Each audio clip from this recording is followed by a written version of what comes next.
여기 보면 요 지금 우리 성도님들 다 갖고 계시는 이 성경책, 요 성경책에 대한 그 설명들입니다. 이 책들이 전부 다. 근데 우리가 가지고 있는 책이 지금 여기 예배당에 있는 책이 이 성경에 관한 그 설명의 아주 극히 일부분이죠. 극히 일부분입니다. 이 책은 우리가 지금 이 성경책은 이렇게 한 손에 쥘 수 있는데 이렇게 한 손에 이 책에 대한 설명이 이렇게 많아요. 근데 이거 만약에 우리나라 이게 지금 여기 이제 같은 책도 몇 권씩 반복되는 책이 있긴 하는데 만약에 이게 한 권씩만 해도 국내에 나와 있는 성경에 관한 설명, 성경에 대해서 설명하는 책들만 다 모아놔도 이 예배당 가득 채워도 부족할 겁니다. 이거 이 건물 전체를 가득 채워도 부족할 거예요. 한 권씩만 모아놔도. 그러니까 막 이상한 책들도 많이 있는데 이상한 책 말고 정말 이건 정말 성경을 아는 분들이 설명한 책이다라는 책들만 모아놔도 이 건물 다 채워도 부족할 거예요. 엄청나게 많습니다. 이 양이. 성경을 설명하는 책들에 성경을 올바르게 설명하신 그 분들이 쓴 책들 있죠. 그 책들의 양이 엄청나게 많아요. 엄청나게 많습니다. 왜 그럴까요? 제가 셰익스피어를 공부를 했는데 셰익스피어에 관한 책도 엄청나게 많습니다. 셰익스피어에 관한 책도. 셰익스피어를 연구한 사람들의 책도 어마어마하게 많아요. 근데 성경에 관한 책들에 비할 바는 못 됩니다. 보통 이제 그 논문을 쓸 때 제가 이제 뭐 만약에 문학 논문을 쓴다 그러면 이제 어떤 작가에 대해서 쓰잖아요. 그럼 이제 보통 이런 얘기를 해요. 그 작가에 대해서 논문을 쓰려면은 그 작가가 쓴, 그 소설가가 쓴, 혹은 그 시인이 쓴 글들을 다 읽어본 다음에 그 다음에 그 글들에 대해서 비평가들이 쓴 글들을 다 읽어본 다음에 그 다음에 써야 된다. 그렇게 얘기를 해요. 네? 근데 이제 셰익스피어 같은 경우에는 그거 못합니다. 그렇게. 평생 읽어도 태어나자마자 죽을 때까지 읽어도 다 못 읽어요. 읽는 것 자체가 불가능합니다. 읽는 것 자체가. 뭐 셰익스피어만 그런 게 아니고 웬만한 유명한 어떤 그 소설가나 뭐 시인이나 아니면 뭐 철학자나 뭐 철학자는 가능하겠네. 철학자는 그 사람이 쓴 책 다 읽어볼 수 있고 그렇지만은 근데 이 성경은 이 성경에 대해서 얘기하는 사람이 끝이 없습니다. 예를 들면 여기 지금 제 왼쪽에 보면 스펄전 설교 전집이 있어요. 스펄전 설교 전집. 아마 제가 죽기 전에 이거 다 읽어볼지 모르겠습니다. 이거 죽기 전에 다 읽어볼지도 모를 만큼의 책을 쓰셨어요. 네.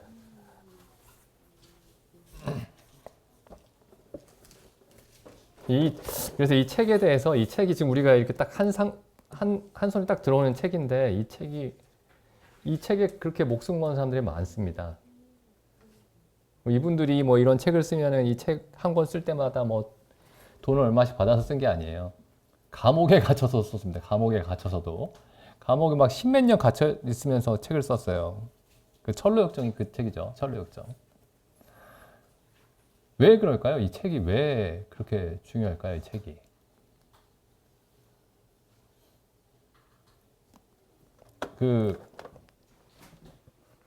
제 이름 까먹었는데 제가 이제 한참 번역하다가 중간에 멈춘 분입니다. 그 마틴 로이드 존스도 가끔 인용을 하던데 자기에게 이제 영향을 준 분 중에 하나로 19세기 이분도 19세기 분인 것 같은데 이분이 이제 기독교에 대해서 예수 그리스도가 지금 세상 사람들이 사는데 어떤 영향을 끼쳤는지를 비유로 설명한 글이 있었습니다. 제가 번역한 글 중에 블로그에 올라가 있는데 이제 그게 아마 이제 어떤 그 철도 사건인데 기차가 막 지나가는데 그게 이제 탈선할 위험에 처한 거예요. 탈선할 위험에 처했는데 그 철로가 잘못돼가지고 어떤 청년이 그걸 보고 그 기차 그 이제 직원이죠, 직원.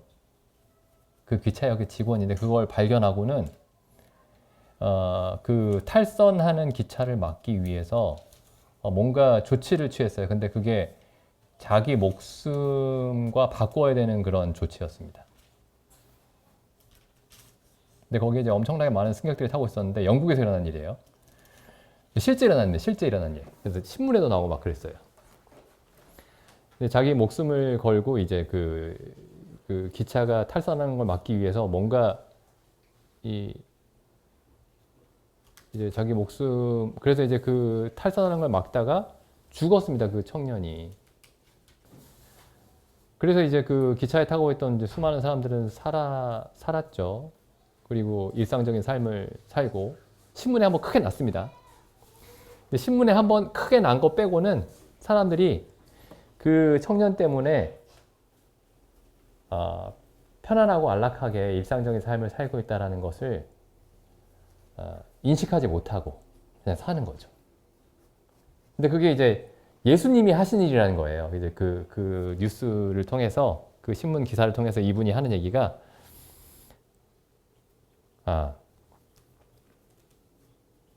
포사이스라는 분이에요. 포사이스. 근데 이제 어쨌든 이분이 이제 하는 얘기가 이 세계가 그러니까 이 19세기 분이니까 이제 그 서구 세계를 말한 거예요. 서구 세계, 서양 세계. 이 서양 세계가 기독교를 받아들임으로써 서구 세계가 기독교를 받아들임으로써 이제 문명이 탄생하게 됐습니다. 문명. 그러니까 야만에서 벗어나게 된 거예요. 야만에서. 그 야만적인 상태가 어떤 상태냐면은 그러니까 자녀들을 막 신들에게 바치고 가짜 신들에게 뭐 그런 거예요. 그 성경에 나오죠. 구약 성경에 많이 나오죠. 이스라엘 사람들도 그런 우상 숭배에 자주 빠졌습니다. 그래서 이제 자기 아들을 몰렉에게 바치고. 근데 그게 굉장히 흔한 일이었습니다. 요새 이제 우리가 그런 얘기 들으면 뭐 옛날에 뭐 그런 일이 있었나 이렇게 생각을 하지만은 그게 굉장히 흔한 일이었어요. 제가 말씀드렸었죠. 그 이제 몰렉에게 아이를 어떻게 바치냐면은 이제 몰렉을 금속으로 만들죠. 몰렉 상을 우리 불상처럼. 그러면 이제 몰렉이 이렇게 손을 이렇게 하고 있습니다. 그 금속으로 만든 게. 그럼 여기 손 위에다가 아기를 올리는 거예요. 그리고 밑에다 불을 떼는 겁니다. 그 몰렉에게 바치는 거예요, 아기를. 그러면 이제 아기가 불에 타 죽죠. 아기가 소리를 지르겠죠. 그 소리 지르는 게 부모에게 들리지 않게 하기 위해서 막 북을 연주하는 거예요. 북소리를. 근데 이런 게 굉장히 흔합니다. 굉장히 흔해요. 옛날에 그리스 로마 신화 이런 거 보시면은 그런 흔적들이 남아 있습니다. 이게 그런 어떤 풍습들을 로마 그 신화로 만든 거구나 이런 거를 금방 느낄 수가 있어요. 우리나라도 옛날에 그런 거 인신공양 있죠. 뭐 심청전 이런 거 있죠. 그거 전부 다 인신공양입니다. 아주 그 일반적인 현상이었어요, 이게. 사람 갖다 바치는 게. 그게 야만입니다. 성경에도 나오죠. 그 누구죠? 헤롯 왕이 사람들을 이제 자기 신에게 로마의 신에게 그 사람들의 피를 제물로 드린 것에 대해서 그 사복음서에 나오죠. 사람들이 예수님에게 그 얘기를 한 겁니다. 그 헤롯이 사람들의 피를 제사에 뿌렸다. 이런 얘기를 하니까 예수님이 그 사람들이 너희들보다 더 죄인이라서 그런 일을 당했겠느냐. 너희도 회개치 아니하면 그와 같은 일이 있을 거다. 이렇게 말씀하시죠. 그러니까 이 로마 시대, 이 시대, 예수님이 살던 시대에도 그런 일들이 있었던 거예요. 기독교가 이제 세상에 보급이 되면서 사람들이 이제 정상적인 생각을 하게 된 거죠. 정상적인 생각.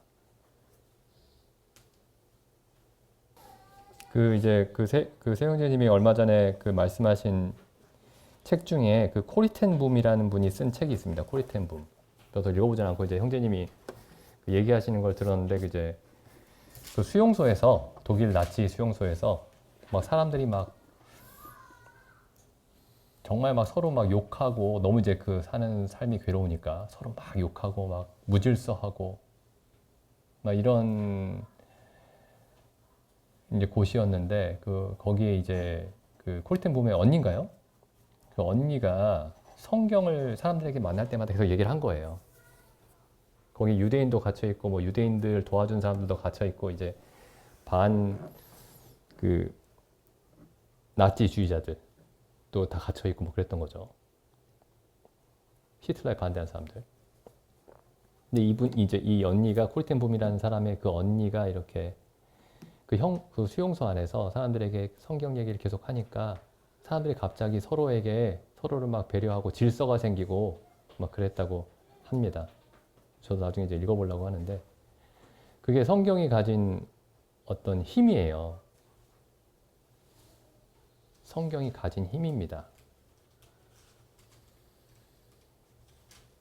무질서한 곳에 질서를 만들어내고 생각을 흐릿하게 하는 곳에 생각을 올바르게 하게 하고 어둠 가운데 있는 곳에 빛을 비추고 이게 성경이 하는 일입니다. 그래서 우리가 그래서 사람들이 이렇게 막 성경에 대해서 계속 이렇게 글을 쓴 거예요. 성경에 대해서 계속 얘기를 한 겁니다.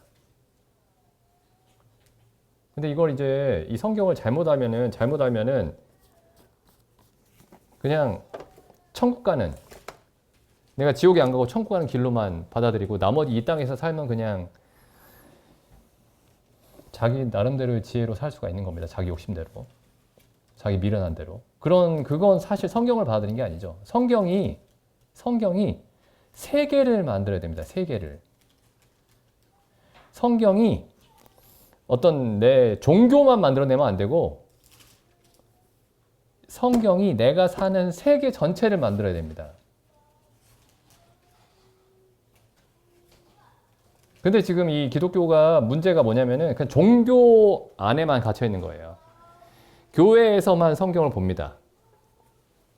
이거 세상에서는 세상의 논리대로 모든 것들을 행하는 거예요. 교육도 그렇고, 교육도 마찬가지고, 경제활동도 마찬가지고, 오락도 마찬가지고,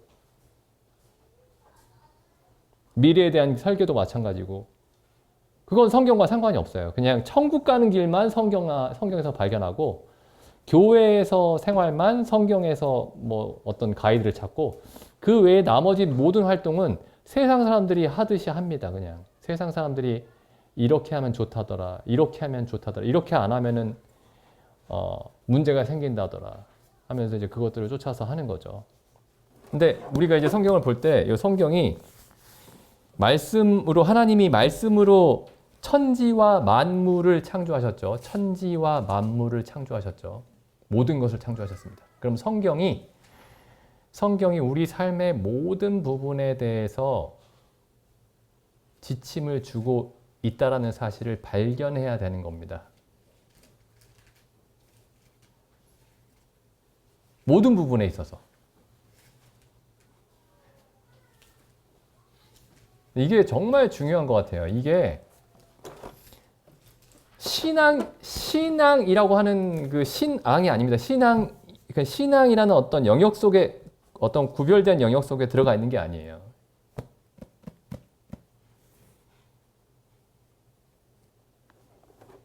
그래서 뭐 예를 들면 뭐 성경을 읽는데 마음의 평안이 오고 마음의 기쁨은 있는데 세상에서 구체적으로 내가 만나는 우리가 다뤄야 되는 문제들에 대해서는 성경에서 찾지 않습니다. 그냥 그건 세상의 전문가들이 얘기하는 것을 쫓아가죠. 그건 사실 성경을 믿는 게 아니죠.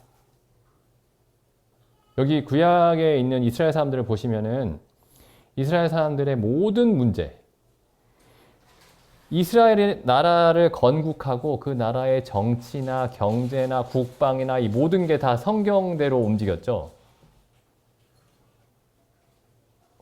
그러니까 그리스도인의 삶도 마찬가지입니다. 이 교회가 이 그리스도인들이 하나님의 나라입니다. 하나님의 나라.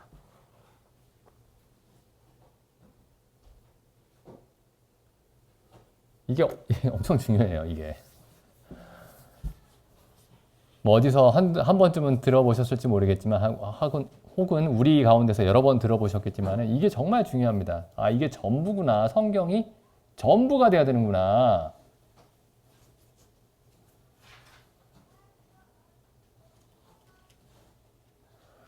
하나님과의 관계에 관해서만 성경이 가이드를 제공해 주는 게 아닙니다. 왜냐하면 하나님과의 관계가 전부거든요.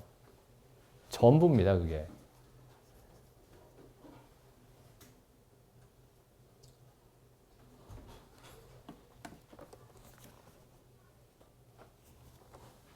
여기 요한복음에 보면은 이런 말씀 있죠. 1장 3절 만물이 그로 말미암아 지은 바 되었으니 지은 것이 하나도 그가 없이는 된 것이 없느니라. 예, 하나님이 이제 6일 동안 천지를 창조하실 때 하나님이 예수 그리스도를 통해서 아들 하나님을 통해서 천지를 창조하셨다. 천지와 만물을 창조하셨다라는 얘기입니다. 이게 3절이. 근데 이게 영적인 부분에서도 사실이어야 되는 거예요. 아, 모든 것은 우리 삶의 모든 것은 눈에 보이는 것이든지 보이지 않는 것이든지 모든 것은 예수 그리스도로 말미암아 지은 바 되어야 하고 예수 그리스도의 말씀에 따라 이루어져야 하고 지은 것이 하나도 예수 그리스도의 말씀 밖에 벗어나 있는 것이 없느니라 라고 해야 우리가 그리스도인의 삶을 이해하기 시작했구나. 우리가 그리스도인의 삶을 이해하기 시작했구나. 근데 이게 엄청나게 사람들의 머릿속에 엄청나게 큰 어떤 그 장벽 같은 게 있습니다. 신앙적인 것 그리고 그냥 세상적인 것.